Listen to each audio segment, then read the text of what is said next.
دوستو آج ہم جس شخصیت کا ذکر کریں گے اس کو ہم سبھی لوگ تو جانتے ہی ہیں، بلکہ صرف یہ ہی نہیں، ان کو پوری دنیا ان کے نام سے بھی پہچانتی ہے۔ تو آج کی ویڈیو میں ہم جس شخصیت کے بارے میں بات کریں گے ان کا نام بہادر شاہ ظفر ہے۔ دوستو ہندوستان میں مسلمانوں کی حکومت 1206 میں قائم ہوئی اور کم و بیش 6 صدیوں تک برقرار رہی۔ آخری مسلم حکمران مغل خاندان تھا جس کا دور 1226 سے 1257 تک رہا۔ 1257 کا سال مغلیہ اقتدار کے لیے آخری ہچکی ثابت ہوا۔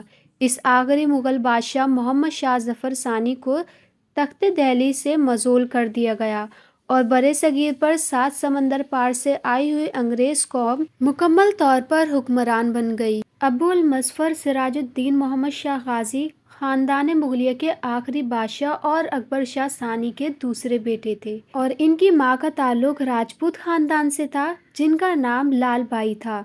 دوستو انہوں نے 24 اکتوبر 1775 کو دہلی میں آنکھ کھولی۔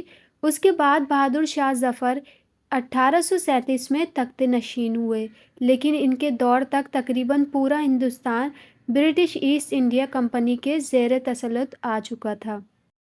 ایسٹ انڈیا کمپنی کا قیام 1600 میں ملکہ الزبتھ کے زمانے میں عمل میں آیا۔ 1608 میں انگریزی کپتان ہاکنز مغل شہنشاہ نور الدین جہانگیر کے دربار میں حاضر ہوا اور بادشاہ سے بندرگاہ میں تجارتی مرکز قائم کرنے کی اجازت حاصل کر لی۔ اس کے بعد 1615 میں سر تھامس رو شاہ برطانیہ کے سفیر بن کر دربار جہانگیری میں آئے۔ پھر شاہجہاں کے زمانے میں یعنی 1640 میں انگریزوں نے مدراس میں سینٹ جارج کا قلعہ تعمیر کیا اور بنگال میں تجارتی جہازوں کا بلا محصول آمد و رفت کی اجازت لے لی۔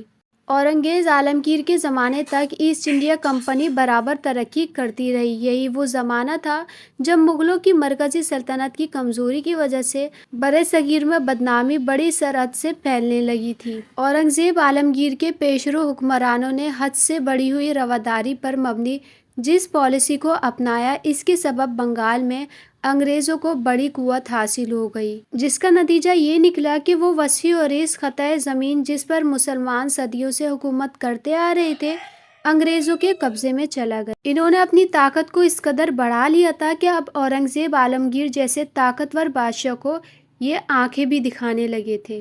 1757 کی جنگ پالیسی اور 1764 کی جنگ بکسر سے اس کی تکمیل ہو گئی۔ یہ گویا اس وقت کی سیاسی مدوجزر کا ڈراپ سین تھا۔ دوستو 28 ستمبر 1837 کو بہادر شاہ ظفر ثانی 62 سال کی عمر میں تخت نشین ہوئے۔ وہ نہایت مہذب، شائستہ اور نیک دل انسان تھے۔ ان کے دربار کی تہذیب پورے ہندوستان کے لیے نمونہ سمجھی جاتی تھی۔ بے تسبی کے سبب وہ ہر قوم و مذہب کے لوگوں میں ہر دل عزیز تھے۔ بہترین خطاط اور مصور ہونے کے ساتھ ساتھ بہادر شاہ ظفر بہت اچھے شاعر بھی تھے اور ظفر ان کا تخلص تھا۔ محمد ابراہیم ذوق ان کے استاد تھے اور مرزا غالب ان کے درباریوں میں سے تھے۔ دوستو بہادر شاہ ظفر کی پرسوز غزلیں مدتوں مقبول عام رہیں اور اب تک مقبول ہیں۔ ان کا صوفیانہ کلام دل کی گہرائیوں میں اتر جاتا ہے۔ انہوں نے نہ صرف اردو بلکہ فارسی، برج بادشاہ اور پنجابی میں بھی شاعرانہ کلام پیش کیے۔ سارا دن لکھنے، پڑھنے یا تلاوت قرآن پاک میں گزار دیتے تھے۔ ان کی تصانیف میں شعر گلستاں اور اردو کے 4 دیوان مقبول ہیں۔